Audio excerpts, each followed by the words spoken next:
Greetings. Chaos is disorganized force where change reigns supreme. Chaos is the natural state of everything. Order is unnatural and unsustainable in the long run. It takes a lot of effort and energy to sustain order.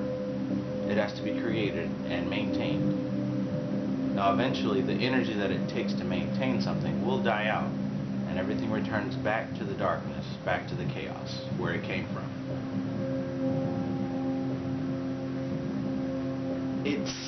It's very strange to comprehend and very strange to think about, but life as we know it is unnatural in comparison to the rest of existence.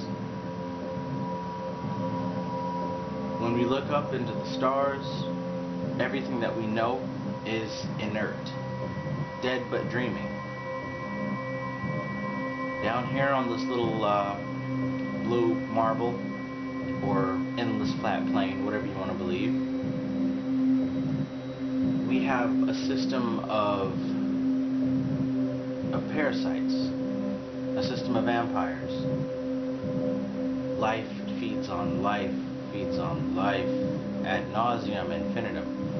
Everything must kill to survive and consume to survive.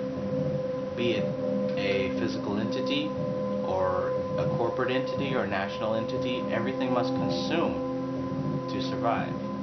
Now that takes a certain amount of energy to maintain, and if left alone, if it didn't consume, it would return to its natural state, which is death, which is chaos. Now, there's different types of death, okay?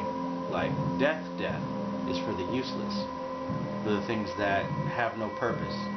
Those things must be stopped and canceled. But the death that awaits us, the true living sparks of soul, it's not that type of useless, wasteful death. It's a transfiguration of consciousness, you see. We're not chained and bound by the fetters of flesh in the third dimension. We're not imprisoned in these bodies. We will be released, and we will return to that which we came from.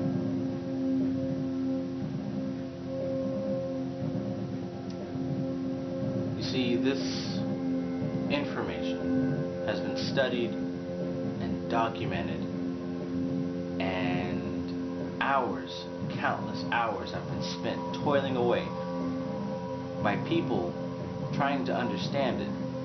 And these very same people, the information wasn't even meant for. But the way that history plays itself out, those people that the information was not meant for have extrapolated as much content as they could out of the ancient mysteries and prepared it and packaged it in nice little books and websites for people like you and I to easily consume and to quicken our awakening. We're here to destroy the known universe, and I know that sounds ridiculous, but once you begin to study, and once you begin to see, life as we know it is evil. The God that most of us are taught to serve is evil. Now how can a God be evil? Evil is in relation to the third dimension. Evil is in relation to physical matter. That which is not conducive to happiness, which is not conducive to our well-being, which causes us harm, that's evil. And the Bible is rife with examples of people being tortured and murdered and slaughtered by the citywide, right? By the city load, by our God and his followers. Now you gotta think, what was going on before this guy showed up?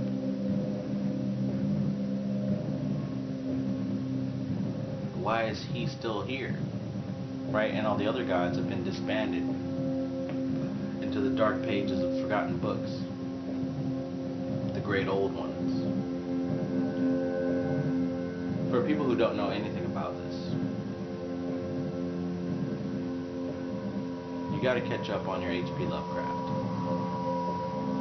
You gotta know who Cthulhu is by this point. The great old ones who are dead but dreaming. The sleeping gods. These entities exist within us, the 1%. Some other traditions would call us 5%ers, but in this day and age, look around, it's 1%, baby. But in these 1% awakened ones, the awakened that we speak of relates to the subconscious mind and a certain type of access to that subconscious mind.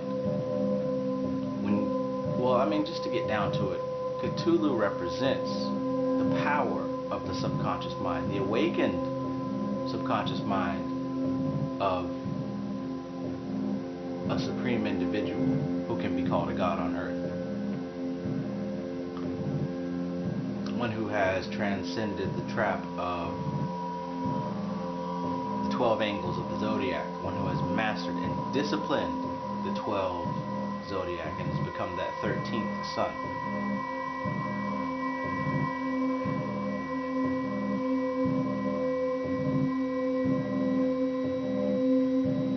So in another sense, when we speak of death, it doesn't even have to be physical. Like in the tarot, when you pull the death card, that doesn't mean that somebody's going to die. Not necessarily.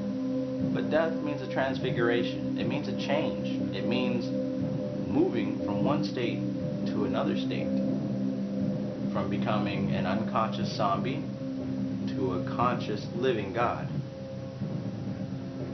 And this also causes me to think and bring up another point. I mean, a lot of us, when we first get into this whole consciousness and occult knowledge, we want to wake the people up, you know, we want to spread the word and help our people out and, you know, let everybody know about what's going on, and this, that, and the third. We want to wake the masses.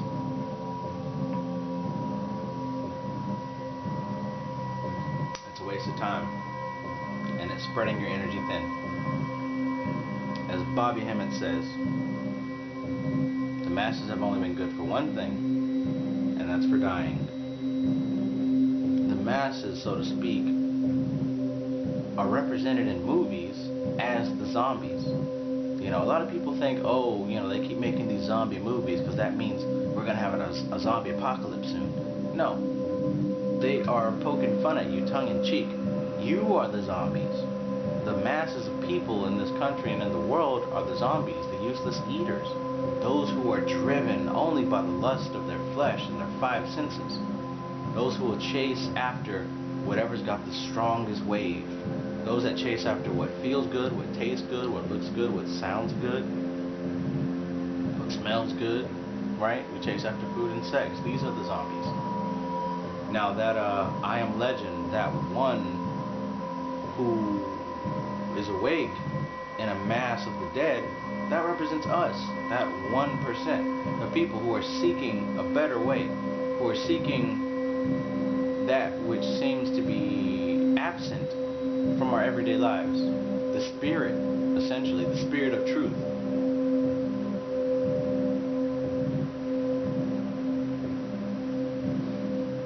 There's so much to cover, and it seems in these videos that I'm kind of just jumping from subject to subject because I'm really trying to hone down on what's important at the time.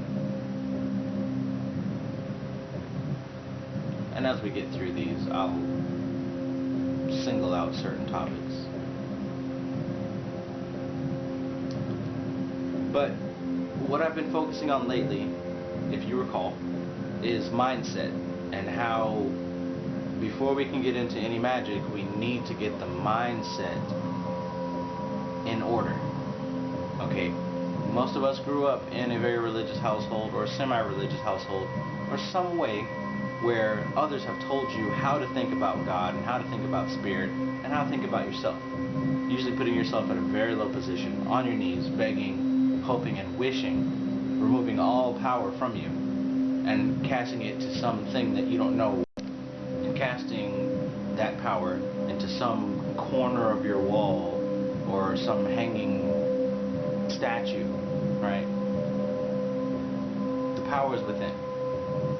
The power has always been within. Even when you're wrapped up in religion, the power is within. When you pray and you pray so hard and it happens, that's not because some God looked down and had mercy on you. That's because that prayer, that fervent, feverish prayer that you've been doing, made its way to the subconscious mind, and the subconscious mind produced it in your reality. This is how anything happens. The subconscious mind is the generator of your reality. Okay, so when dealing with different spirits and different energies, you're not going to get much done if you're groveling and begging for them to produce results for you. That's not how this works. Because the spirits recognize you as the living God. Because the spirits are all dead energies. You are the living God, and you are the one that commands vibration. Energy is vibration. Each one of these spirits that you deal with are different states and levels and forms of vibration. We personify these energies and we give them intelligences so that we can interact with them. Okay? Does that make sense? We give the energy forms personalities and intelligences so that we can properly interact with them. It's just like when you were a kid and you've got your toys or your teddy bear and you talk to it and you pretend like it's a living thing. And in your subconscious mind you believe that it's a living thing. And that helps you to have that relationship with an inanimate object. The same with the energies, the same with the spirits. You give them an interface. You give them an apparatus. You give them a personality. You give them a name. You give them a symbol and a sigil. You give them herbs to correlate. You give them scents, like this incense.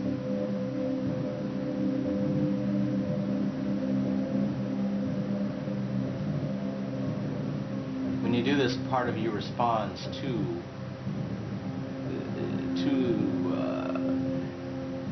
that personification that you've given that spirit. Okay, just like when you're playing with your kids, just like when you were a kid. It's exactly like when you had your imaginary friend, when you had your teddy bear. I had this teddy bear that I would talk to every single night. He was my best friend. He knew all my secrets. And as far as I was concerned, he was a real living being. Now this is how you interact with the spirits. When you get into trance, when you begin to channel these energies, when you focus and you hone in, you listen and you open yourself to receive. Okay? Get out of the whole scary Christian dogma that there's a bunch of these ugly little demons waiting around the corner, waiting to steal your soul. Look, you can't even touch your soul. You don't know where your soul is. So how the hell are you going to sell your soul or give it away to some demon? Get rid of the fear. Get rid of it. If you've got any Christian fear, any Muslim fear, any Jewish fear, any whatever, get rid of it. Because it's not going to serve you in manipulating your reality to where you want it to be. There's no devil waiting to capture you. There's no God waiting to punish you. There is your subconscious mind waiting for your input. Whether or not you think it's real, as long as it's happening, it's real. The subconscious mind doesn't differentiate between real and imaginary. It doesn't differentiate between positives and negatives. For example, you can say, I don't want to get sick. All it hears is, I want to get sick. As an alternative, you can say, I want to be healthy. You see what I mean? So it doesn't differentiate between positives and negatives. It simply takes what's there, what you give it. So now it's time to really enter the first steps of reprogramming yourself. When dealing with the subconscious mind, you've got to be aware that there are forces out there that are trying to manipulate you. And I'm not talking about devils and demons. I'm talking about people in suits and ties with a lot of money sitting behind desks. They want your energy and they want your money. And they aren't even the greatest evil. They're just a nuisance out in the corners. got to really pay attention to what you're consuming. Pay attention to what you're watching on TV. Sports, reality TV. I don't know if y'all still have that. I don't have a TV. But you know, the music videos and all. Pay attention to what you're consuming. I've talked to a lot of people, and most of the time, you know that it's not good for you. You know that you don't need to be watching it, that it's not conducive to your reality, but you watch it anyway. And it could be because everyone else is doing it, or it's a guilty pleasure. But just be aware that everything you're putting into your eyes, everything you're putting into your subconscious mind, is a seed. And a seed will grow, especially if you continue to water it with the same type of content. And this goes for porn as well. Everything that you receive into yourself, and everything that you fertilize with emotion, will manifest itself in your life. And if you don't know what you're doing, it's going to manifest in a haphazard way. Maybe good, maybe terrible. But you must understand, what you put in is what you get out. Now, if you want to really take hold of this, stop consuming the bullshit. Stop watching these dumbass music videos, listening to these stupid ass songs made by idiots who don't know what the fuck they're doing. Stop watching the sports, because that's pointless and useless. I mean, everybody knows, well, my opinions, whatever. Stop watching the political stuff. Stop watching the presidential this and that. I mean, that stuff doesn't even affect you. Like, really. Since our president has been in office, like, there's nothing that he's done that's affected my real life. Oh, you can say this bill and that bill. But no, nothing has touched me. Nothing has touched me ever. From Obama to Bush to Clinton to other Bush to Reagan, nothing's affected me. You know, I go to my job, or I go to my school, you know, my girlfriend, these are things that affect me, these are things that are real. All that other stuff is a distraction and a waste of time. So it's time to start detaching from that stuff. Now, as far as the food and all that stuff is concerned, I mean, it doesn't really matter. Use common sense. Don't just eat a bunch of fucking junk food at McDonald's all day. You don't have to go vegan, you know what I'm saying? You don't have to just eat organic meat, non-GMO. But the more important thing than food is the consumption of your attention. Be very careful with what you consume. Especially if you consider yourself a magician. What you put in is what you get out. I don't watch TV. And I don't listen to popular music. Mostly because I know what real music is. And that popular stuff is garbage. The best stuff was made in the 70s and 80s. You know, you can listen to it and be your own judge. But also remember, if you don't have a good database to base good music off of, you're not going to know yourself. I digress.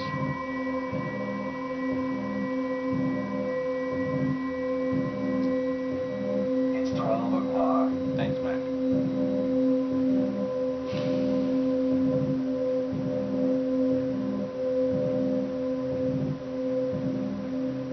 Maintain your grasp on your subconscious mind. Be very careful what you put in, who you listen to, and most importantly, this is key as well, what you're saying to yourself on a regular basis. The self-talk. Be very careful with that. Get rid of the negativity. There's no place for it in the mind of God. No place for it. You're divine, and everything that you do is divine. I mean that. Everything that you do and say is perfect. If you still got a Christian mindset, I don't remember what verse it is, but if you look in your Bible or look up on Google, you'll see that even Jesus Christ has said, all things happen to the good of those who love God and are called according to His purpose. I can't think of any higher purpose than becoming the master of your reality. All things happen for the good to those who love God.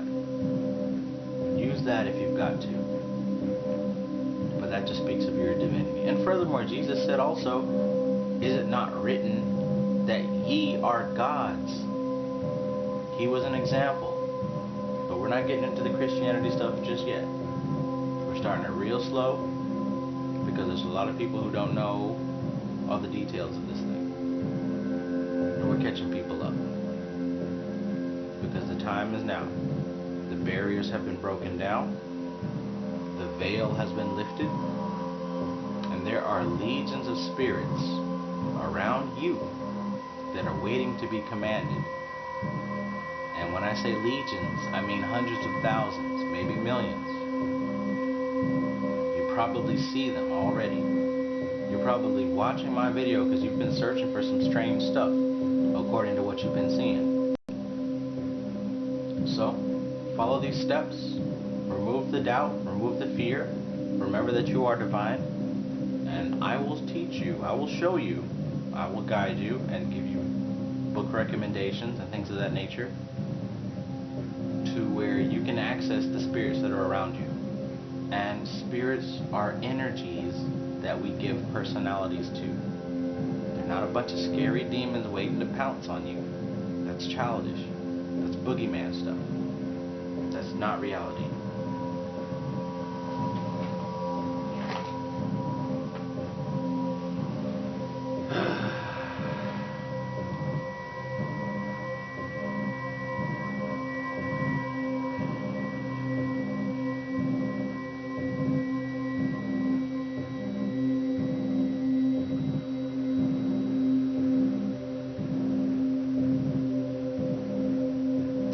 What does any of it mean? What does any of it mean? That's for you to find out. Study the Tree of Life.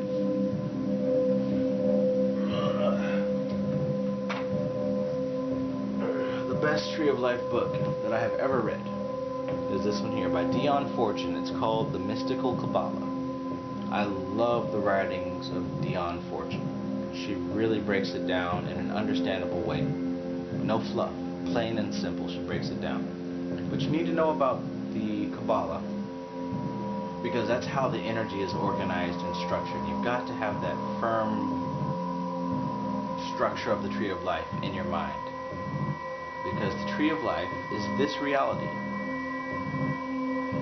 And this reality is the illusionary reality. But you've got to know this one before you can know the real reality, which is called the Qlippoth, which is the tree of knowledge of good and evil. And it is this tree that everything else emanates from. It's behind the Tree of Life. And it's this tree that I've been focusing on that has produced results. You can't find too much good information on the Qlippoth, and that's how you know that this is the real deal. Everything else that doesn't really work, they're going to give it to you in many different flavors. But something like this is a closely guarded secret. I mean, because we're in the information age, there's not really secrets anymore. You just have to know where to look and what to look for. Everyone is responsible for their own reality. So there's not really any gatekeepers anymore. It's really your responsibility to take care of yourself. And what I'm telling you is that you're divine and you cannot make a mistake. But you do need to take hold of your reality, or else somebody else will. And for the most part, they don't have your best interest in mind. They want to use your energy, they want to use your body, and they probably want to take your money as well. We're better than that. We're stronger than that. We're more important than that. And we have a bigger mission than to just be zombies.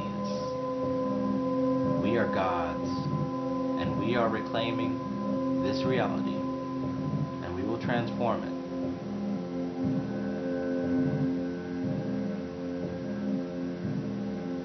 I am Azathoth, I am Typhon, I am Cthulhu, I am Nyarlathotep, I am Beelzebub, I'm Shub-Niggurath. I am everything, and I am nothing. I am that I am. And we are all one. We are all the same thing. The mind is all, the universe is mental. Go study, go read. Don't just turn this video off and go to sleep. Read something, study something. We got a lot of work to do. Adios.